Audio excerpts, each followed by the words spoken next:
ঢাকা এয়ারপোর্টের কার্গো টার্মিনালে যেটা হ্যান্ডেলিং করা হয় যে জায়গাতে, সেই জায়গাতে আজকে আগুন লেগেছে এবং ভয়াবহ আগুন। এটা নাশকতা না হয়ে এটা ইচ্ছাকৃত হতে পারে। কেন হতে পারে? ঢাকা শাহজালাল আন্তর্জাতিক বিমানবন্দরে যখন আমাদের ফায়ার ফাইটাররা আহত হচ্ছিল, আন্তর্জাতিক বিমানবন্দরে যখন সারা দেশের মানুষের কনসার্ন ছিল আগুনটা কি নিভলো নাকি নিভলো না। শফিক ভাই ওই মুহূর্তে ঢাকাতে একটা দই ফুচকার দোকানে গিয়া তিনি দই ফুচকার জন্য অপেক্ষা করতেছিলেন। আসসালামু আলাইকুম ভিউয়ার্স, দেশ ও দেশের বাহির থেকে যারা আমার ভিডিওটি প্লে করেছেন জানাচ্ছি আন্তরিক শুভেচ্ছা ও অভিনন্দন। আশা করি সবাই ভালো আছেন, সুস্থ আছেন, আলহামদুলিল্লাহ। তো ভিউয়ার্স, হযরত শাহজালাল আন্তর্জাতিক বিমানবন্দরে ভয়াবহ অগ্নিকাণ্ডের নাশকতার ছোঁয়া পাওয়া গিয়েছে। আওয়ামী ফ্যাসিবাদীর উত্থানের মাধ্যমে ও উপদেষ্টা সহ বিভিন্ন লগইনের মাধ্যমে বাংলাদেশের এই উচ্চ পর্যায়ে বাণিজ্যিক খাতগুলো ধ্বংসের এক মিশনে নেমেছে শেখ হাসিনা। ভারতের চক্রান্তে বাংলাদেশের এই মিশনটা শুধু এই কয়েকটি এয়ারপোর্ট বা বিভিন্ন বাণিজ্যিক প্রতিষ্ঠান নয়, আরও কিছু জায়গায় তারা ব্যাপক হিট করতে যাচ্ছে আগামী নির্বাচনকে বানচাল করা ও দেশকে অস্থিতিশীল করার জন্য। অন্তর্বর্তী সরকার ডক্টর ইউনূসের ব্যর্থতার এবার সুযোগ নিয়েছে আওয়ামী লীগ। আসুন, দেশের ভেতরে এই অগ্নিকাণ্ডের নৈরাজ্যের মূল হোতা কে বা কারা, কোথা থেকে এর উৎস তৈরি হচ্ছে, এই নাশকতা কাদের মাধ্যমে বাস্তবায়িত হচ্ছে, বিস্তারিত আপডেট জানবো রিপোর্টে। সো ভিডিওতে যাওয়ার আগে ছোট রিকোয়েস্ট করবো, যারা চ্যানেলটি সাবস্ক্রাইব করেননি সকল আপডেট সবার আগে জানতে অবশ্যই চ্যানেলটি সাবস্ক্রাইব করে পাশে রাখবেন। দর্শক আসুন স্ক্রিনে। আসসালামু আলাইকুম। খুবই দুঃখজনক নিউজ এবং very alarming news ladies and gentleman. আজকে ঢাকা এয়ারপোর্টে শাহজালালে কার্গো হ্যান্ডেলিং এরিয়াতে ভয়াবহ আগুন লেগেছে এবং সেই আগুন নিয়ে প্রশ্ন উঠছে এটা কি নাশকতা নাকি স্রেফ দুর্ঘটনা। আমি আমার মতামত দিই, আপনাদের মতামতকেও আমি সম্মান করি, তবে আমি আমার মতামত দিই আমি বিষয়টাকে কিভাবে দেখি। সেটা হচ্ছে আমি on the basis of the surrounding political circumstances, Sheikh হাসিনার অবস্থান, আওয়ামী লীগের অবস্থান, রাজনৈতিক যে গুলাটে পরিবেশ, সব কিছু মিলে আমার কাছে মনে হচ্ছে না এটা কমন সেন্সের ভিত্তিতেই বলছি আমি যে এটা নাশকতা। কেন নাশকতা? অর্থাৎ আগুনের ধরন দেখে কিভাবে, take a look at that, the intensity of the smoke বা ধোঁয়ার যে ঘনত্ব, ক্লিয়ারলি সাজেস্টিং যে এটাতে দাহ্য কোনো পদার্থ থেকে মানে এই আগুন এখানে আসে, যে জায়গাতে আগুন লেগেছে বা এখান থেকে লেগেছে, যে কারণ এই ধরনের স্মোক উঠছে। এটা কোনো সাধারণ গড়বাড়ির বস্তু বা মানে সাধারণ বস্তু থেকে লাগা আগুনের ধোঁয়া নয়, 100%। সেকেন্ড থিং, যে এরিয়াতে আগুন লাগছে এই মানে ইনফ্রাস্ট্রাকচার বা এরিয়া প্লেস যেটা সে, অর্থাৎ যে বিষয় যে জায়গাতে আগুন লাগছে তার অবস্থানের দিক থেকে গেলে এটা একটা ভেরি সেন্সিটিভ এরিয়া, সেই জায়গাতে আগুন লেগেছে। এবং আগুনের ধরন, এই দুটো জিনিস দেখলে আপনি বুঝতে পারবেন বা বোঝা উচিত এটা স্বাভাবিক হওয়ার সম্ভাবনাটা খুবই কম। নাও এটা ইনভেস্টিগেট করে, অর্থাৎ ফায়ার মার্শালস যারা আছেন তারা ফরেন্সিক এভিডেন্সের ভিত্তিতে তারা বলতে পারবেন। কীভাবে বলতে পারবেন, কতটুকু বলবেন সেটা আমরা জানি না, তবে আমার কনসেপ্ট বলছে, আমার ধারণা বা অ্যাসেসমেন্ট যে আমরা সাধারণত দেখে থাকি বা অতীতের ঘটনাগুলোর আমরা যদি পোস্টমর্টেম করি বা ইনভেস্টিগেশন আমরা দেখি, তাহলে আমরা বুঝতে পারবো এটা সাধারণ আগুন নয়। এখানে দাহ্য কোনো পদার্থ হয়, এই পদার্থতে আগুন লেগেছে মিস্টেকেনলি, অথবা এই পদার্থ দিয়েই এখানে আগুন লাগানো হয়েছে। আমরা বিস্তারিত জানতে পারবো কিনা আমরা জানি না এখনো, কেননা পতিত সরকারের সেই ফেসিস্টের এখনো অনেক বড় বড় মানে বলরা প্রশাসনে আছে যারা এই ধরনের বাংলাদেশকে অকার্যকর ভীতিকর পরিবেশ সৃষ্টি করতে সাহায্য করছে সরকারের ভিতরেই থেকে। মনে রাখবেন, আওয়ামী লীগের ফিরে আসা নির্ভর করে বাংলাদেশ কতটা অস্থিতিশীল, কতটা ডিসফাংশনাল করে দিচ্ছে বাংলাদেশকে, বাংলাদেশের অর্থনীতিকে, বাংলাদেশের সার্বিক ব্যবস্থাকে। এর বাহিরে কোনো বক্তব্যই থাকতে পারে না।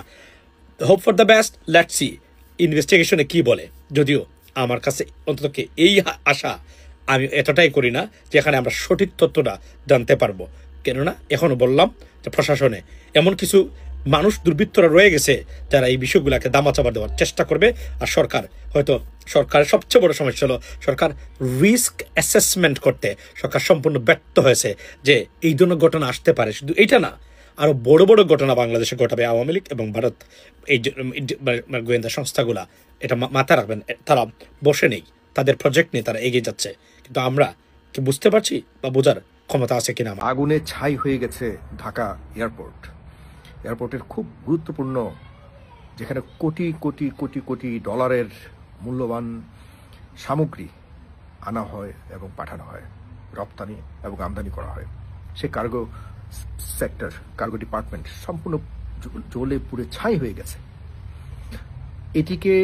এটির আগুন নিবারণের জন্য যে ব্যবস্থা আছে সেখানে এবং এয়ারপোর্টের চারপাশে যেই অগ্নি নির্বাপক ব্যবস্থা রয়েছে, এটি দেশের যে কোনো জায়গা থেকে অনেক বেশি অত্যাধুনিক হবার কথা, অনেক বেশি সিকিউরড হবার কথা এবং সার্বক্ষণিক সেখানে যারা আগুন নির্বাপনের যারা দায়িত্ব রয়েছে তারা সার্বক্ষণিক সতেজ চোখে এবং সচেতনভাবে চোখ রাখবার কথা ছিল। তারা সময় মতো আসেনি, এই ধরনের একটি অভিযোগ পাওয়া গেছে। আপনাদেরকে আরেকটি কথা বলে রাখি, সেখানে যখন আগুন দাউ দাউ করে চলছে তখন দূর থেকে একজন সেখানকার নিরাপত্তা কর্মী অথবা দায়িত্বশীল কেউ একজন হবে, সিভিল এভিয়েশনের লোকজন বা অথরিটির লোকজন জানতে পারে যে সেই লোকের পরিচয়টা কি। সে বারবার ফোন করে বলছিল যে আমরা আমাদেরকে সেভ করে ফেলেছি boss. This is very alarming. আমি বলতে চাই সরকারের গোয়েন্দা সংস্থাকে এবং যারা অথরিটি রয়েছেন এই লোকের পরিচয় অতি সত্বর বের করে, সে কে, কাকে সে ফোন করেছে, কেন ফোন করেছে এবং সে এই ষড়যন্ত্রের সাথে কোনোভাবে সম্পৃক্ত কিনা এটিকে খুঁজে বের করুন। আমাদের মিলিয়ন মিলিয়ন ডলারের গার্মেন্টস সামগ্রী থেকে শুরু করে আরো অনেক গুরুত্বপূর্ণ, আপনারা জানেন সারা পৃথিবীতে আমাদের দেশের কিছু কিছু জিনিস সারা পৃথিবীতে যায় প্রতিনিয়ত। এই সামগ্রী সম্পূর্ণভাবে ধ্বংস তো হয়েছে। সবচেয়ে বড় কথা হলো আমাদের নিরাপত্তাকে বড় ধরনের একটি প্রশ্ন রেখে গেছে। ডক্টর মোহাম্মদ ইউনূস, আপনাকে বারংবার বলেছি যে আপনার সরকার টার্গেটে রয়েছে। আপনার বিভিন্ন গুরুত্বপূর্ণ স্থাপনাতে যারা রয়েছে দায়িত্বে তাদেরকে ভেরিফাই করুন, তারা কি আদতে আপনাকে সাপোর্ট করছে কিনা, তারা কি আদতে আপনার পক্ষের মানুষ কিনা, বাংলাদেশের পক্ষের মানুষ কিনা, এটিকে যাচাই করবার জন্য বারবার বলেছি। আপনি শুনেননি, ডক্টর মোহাম্মদ ইউনূস শুনছেন না, আপনার কোনো ডিপার্টমেন্টের কেউই শুনছে না, আমাদের কোনো কথাকেই পাত্তা দিচ্ছেন না। আপনার আশপাশ যা আছে এগুলো সব ধান্দাবাজি করছে, পকেটে বিদেশি পাসপোর্ট নিয়ে যে কোনো মুহূর্তে উড়াল দেওয়ার জন্য এই বাংলাদেশটাকে এভাবে ফেলে যাবেন। ডক্টর মোহাম্মদ ইউনূস, আপনাকে সবাই খুব ভালোবেসে এনেছে। যখন আপনি দায়িত্ব নেবেন শুনেছে প্রত্যেকটা মানুষ আনন্দিত হয়েছিল। মানুষের আনন্দকে কোথায় আপনি রেখে দিয়েছেন? সবকিছুকে আপনি ডিনাই করেছেন। আপনি মানুষের আবেগের সাথে প্রতারণা করছেন। আপনি প্রত্যেকটা ডিপার্টমেন্টকে আপনি ঝুঁকিপূর্ণ অবস্থাতে আপনি রেখে যাচ্ছেন। আপনি কোনো রকম এখন দায়িত্ব ছেড়ে দিলেই বাঁচি, এই জন্য আপনাকে দেড় বছর।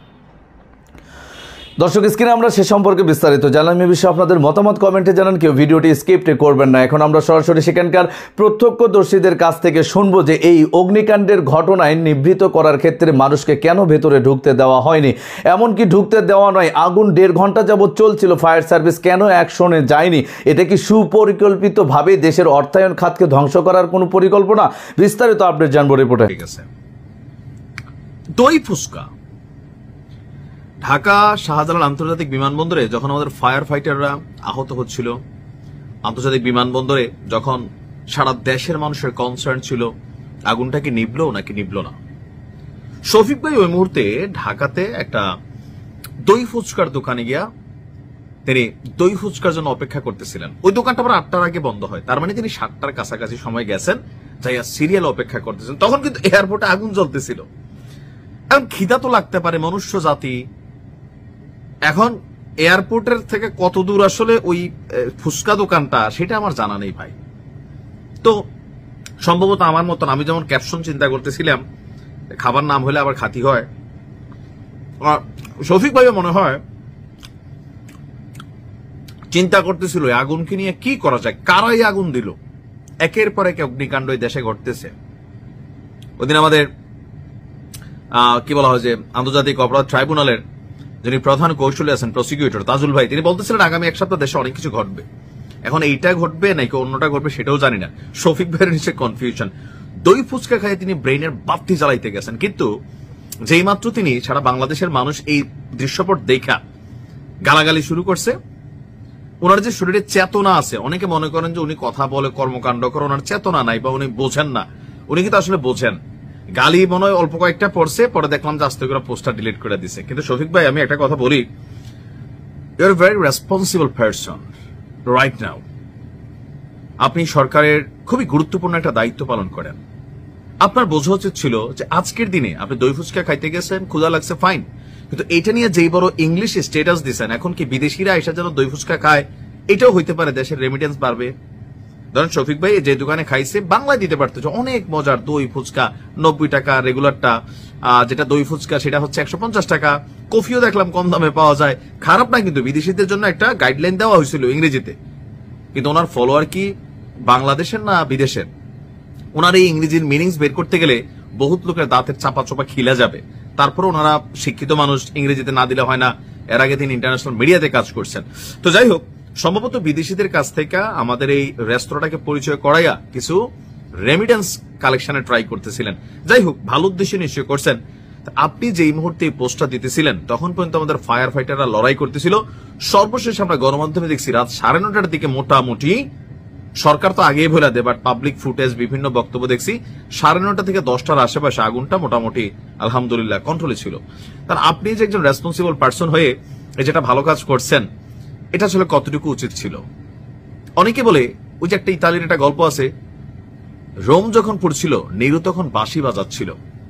দেশের প্রতি এত বড় একটা ঘটনা একের পরে ঘটছে, ওইরকম দায়িত্বশীলতার জায়গা থেকে আপনি গতকালকে, আমি জানি না যে আপনি কয়টি স্ট্যাটাস এই আগুন নিয়ে দিচ্ছেন। আমি এরপরে আপনার ফেসবুকে ঢুকলাম যে শফিক ভাই আজকে সারাদিনে ধরেন আগুন নিয়ে কতটা আপডেট দিয়েছেন। তিনি যতটা আপডেট আমাদের এই দই ফুচকা নিয়ে দিলেন।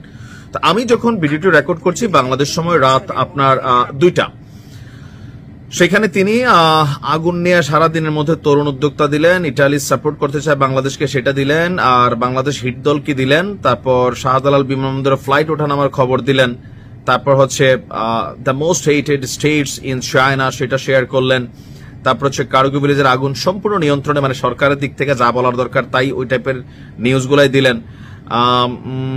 তারপর হচ্ছে মার্জোয়া ব্যাংকের খবর দিলেন। এর বাইরে আসলে আর কোনো কিছু তিনি দিলেন না। দর্শক, স্ক্রিনে আমরা সে সম্পর্কে বিস্তারিত জানলাম। সো ভিডিও এই পর্যন্ত, ভালো লাগলে লাইক অ্যান্ড কমেন্ট করবেন। দেশের সকল আপডেট সবার আগে জানতে অবশ্যই চ্যানেলটি সাবস্ক্রাইব করে পাশে রাখবেন। দেখা হবে পরবর্তী ভিডিওতে ইনশাআল্লাহ। আসসালামু আলাইকুম ওয়া রাহমাতুল্লাহ।